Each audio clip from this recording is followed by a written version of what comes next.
Welcome back. Now, tensions between taxi and e-hailing drivers in Soweto forced the closure of Maponya Mall yesterday. That's after a standoff turned violent. Taxi drivers accused e-hailing operators of operating on their routes, leading to threats and blocked entrances. Maponya Mall management confirmed the temporary closure, citing safety concerns for customers and tenants. For more on this, let's speak to Gauteng Community Safety Chairperson. That's Dr. Bandile Masuku. Mr. Masuku, thank you so much for the time. Appreciate it. In a situation like this, one wonders what the best strategy to maintain peace would actually be, with both sides having seen so much tension rise. What is the best strategy? Good morning. Good morning, and good morning to your viewers. I think the issue is firstly, we need to not allow ourselves to be bullied by taxi operators, because it's not for the first time that we get our e-hailing drivers being bullied or even being attacked. It was first the maxi taxi operators, and now it's taxi operators. So it's something that needs to be addressed by the department in terms of providing regulations. There's something that is not coming okay around the issue around the regulations of e-hailing and also the acceptance of e-hailing services in our communities. So will you be, looking to have conversations around mediation around these parties? Because at this point, the conversation could go all out on its own and it could get even more violent. Yeah, I think it's important that also welcome the MEC's intervention, which was very prompt, and we welcome that, and we also welcome that the situation has been calm at the moment. And the situation in Soweto regarding taxis, it's something that the department has been actually looking at and trying to resolve, particularly in terms of the two associations. But now we have this issue, which is not for the first time that we see such attacks, particularly at Maponya. So there must be a way that the department mediates between the e-hailing service drivers and also the taxi associations. The issue of routes and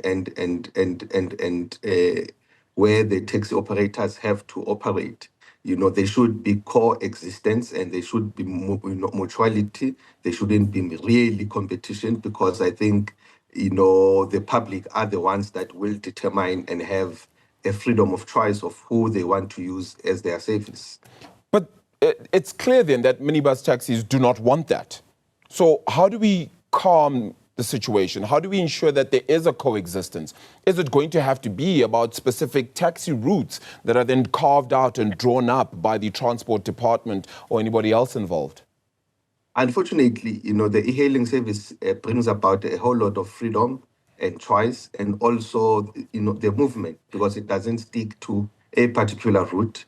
And it's something that I think as the state, as the government, we need to really come down very hard on the taxi operators, because they cannot be the ones that only determine that. But there should be mutuality, and maybe through discussions and engagement, like we've seen before, with the other taxi associations who are, fighting for routes, that a mutual discussion can be very much helpful.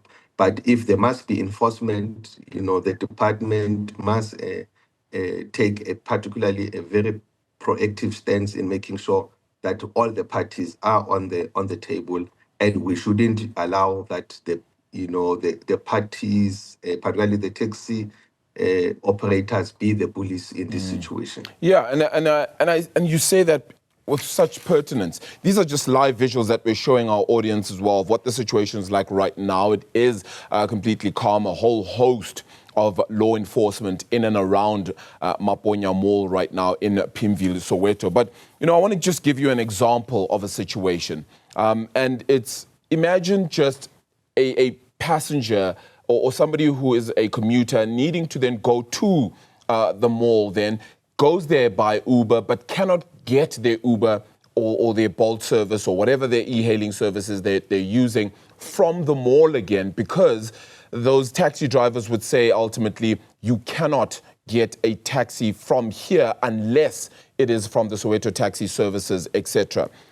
In that case, you've now ensured that competition no longer exists. It is now run ragged in one way.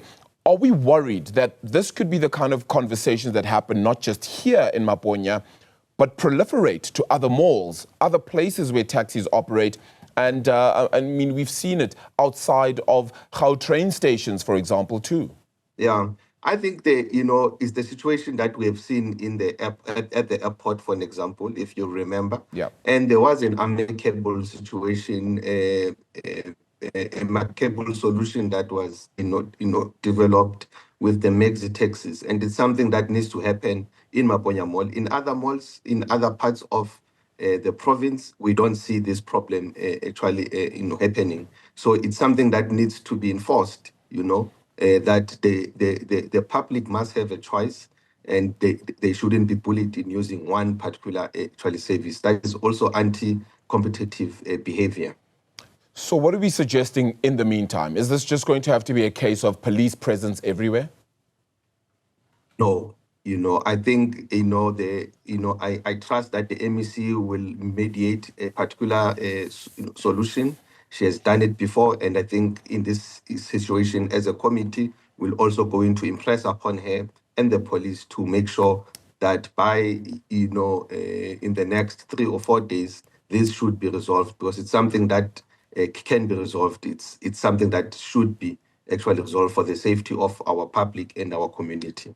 Should we not be discussing this in the national dialogue? Should this not be also one of those front and center items?